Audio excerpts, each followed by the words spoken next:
Charles en Driek, die zitten dan door en Driek die zit aan maar toe op zijn gsm te kijken. Want zus, zijn hartste, die heeft een kleine gekregen. En Driek die is toch zo fier op zijn oude kleinzoon. En laat Charles die foto's kijken. Kijk dus, hij zit Driek, kijk dus hoe schoon.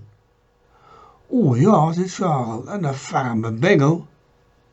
En zegt Driek, wat vinden? Vinden die dat hij op mij trekt, dat hij op zijn opa trekt?